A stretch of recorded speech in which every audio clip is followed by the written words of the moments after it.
A bid to amend the Constitution to allow for land expropriation without compensation has failed today. Most opposition parties rejecting that amendment, the ANC failing to get the majority, the two-thirds majority it needed to pass the amendment, which of course to change the Constitution requires a higher bar than other pieces of legislation. But of course this is just one piece of legislation to do with land redress that is in the works. The ANC saying it will now focus on the expropriation bill and other bills in Parliament. Professor Ruth Hall from the Institute for Poverty, Land and Agrarian Studies at the University of the Western Cape joining me now.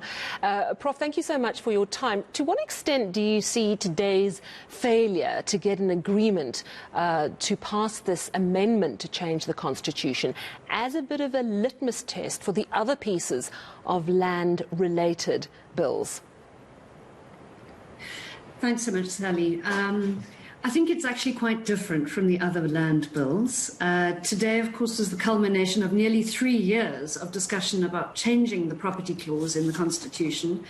And what was entirely foreseeable is indeed what has happened, which is that the ANC couldn't muster support from the left or from the right for its proposal.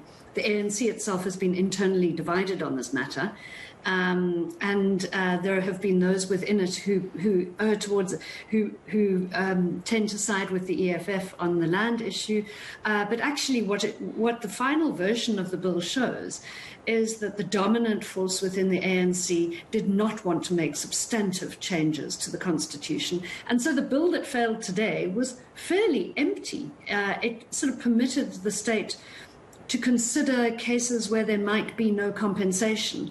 It didn't do what the EFF had originally called for, which is to adopt a principle of expropriation without compensation across the board, including through nationalization or state custodianship of land. That has never been ANC policy. So what's been clear is that for the past 3 years, the ANC has been largely buying time on this matter, getting through one national election, one local government election, and of course dealing with the consolidation of a transfer of power from President Sumatura Ramaphosa. What has happened is really that the voices of the majority of South Africans who do want to have something done about land has not been heard, but that wasn't what was on the table today. So, nothing much has changed. In fact, nothing at all. Which is shocking, bearing in mind how much time has already been spent on doing very little to sort out the land problem in this country. And it's an issue that, if not sensitively and quickly dealt with, could be fomenting greater political instability in years to come. Do you think that any of the parties have got the right formula? You know, the ANC seemed to be the compromise, saying that we can't go, even communist China isn't doing full nationalization of land anymore, that the way forward is a mix. What do you think the sweet spot is to getting this right? Well, I think that the ANC has actually been quite consistent over time, which is that it's chosen not to use its powers to expropriate land. So it hasn't really pushed land reform. In fact, private property rights have been proved to be very secure in this country. And those who have insecure rights, like people who are in informal settlements, or the 19 million people in the communal areas, or the huge number of people in informal settlements, they all do have insecure property rights. It's the holders of private title whose rights have been consistently supported. And when there is a conflict between private property and other types of rights, then typically the state has been supporting those. Now, I think that what we can say clearly is that, what's happened over the past few years is there's been growing land occupations in and around cities. People are desperate for access to land, not only to become full-time commercial farmers, but to have a place to live legally without being criminalized, without being evicted from their homes, having access a little bit of land to grow some food. So there's been a huge mismatch between the land that people actually wanting, the scale and location and terms on which people are wanting land, and what's on offer. So clearly the problem hasn't been the law. The problem has been a failure to act upon the legal scope. But you're right that there are 2 other laws in the pipeline that could support a land reform process if they were to be used. And of course, that's a big if. And the one is the expropriation bill. It's already been to Parliament. There's been an opportunity for people to make submissions, and the Portfolio Committee on Public Works will consider it again next year. Whether or not the constitutional amendment went ahead, that expropriation bill would be the most important framework for determining. And what it says is that the courts can have a review power over any expropriation. Yeah. And the other thing, of course, the Land Court Bill, and hopefully we should be fixing Land Court. If that expropriation bill finally gets passed, will that automatically require that the Constitution needs to be updated? No, not at all. In fact, this expropriation bill finally brings our law in line with the Constitution as it was framed in the 1990s. So, I mean, I think that for many people it must be a bit bewildering to think, well, government has had these powers for well over 2 decades, it hasn't used them, and now finally we're getting the law in place. I think that the key issue here is that government has not indicated that it wants to use these powers, in whose interests it wants to expropriate.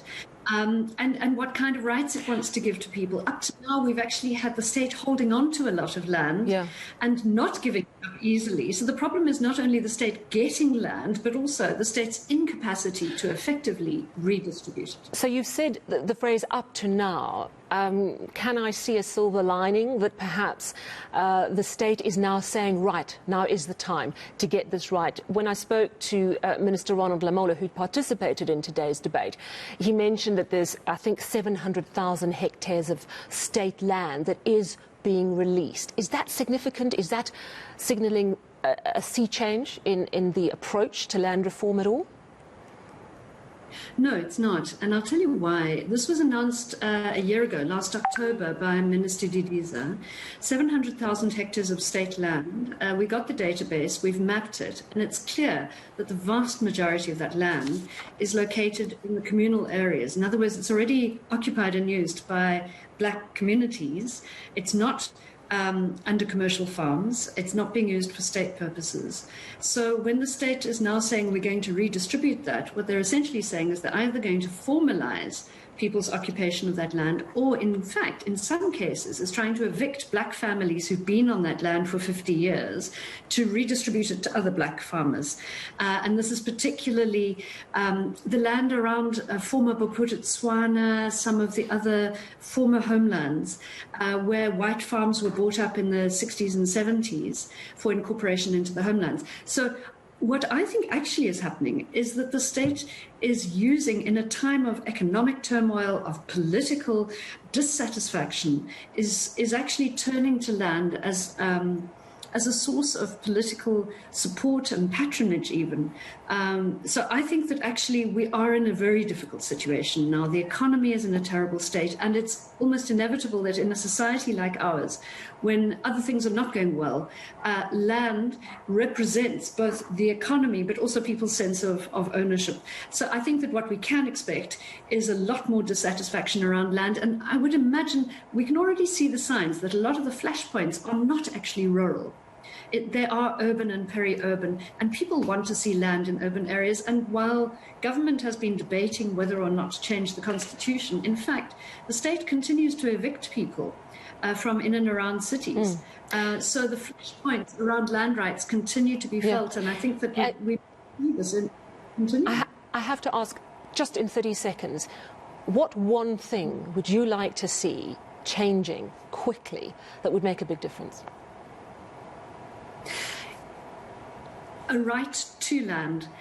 In many countries, if people have no land, they have an entitlement, and the state has an obligation to provide them at least with a modest portion of land for a place to live and a place to be. There is such a thing in Brazil. It even partly decriminalizes land occupations, and it says, as a citizen, you have a right to be somewhere in this country. And I think we should have that, and we should start a debate not only about taking land away, but what is everybody's right to have a piece of land in their own country. Yeah, a little parcel of land. Thank you so much for chatting to us. Always so great to get your views. Professor Ruth Hall from the University of the Western Cape.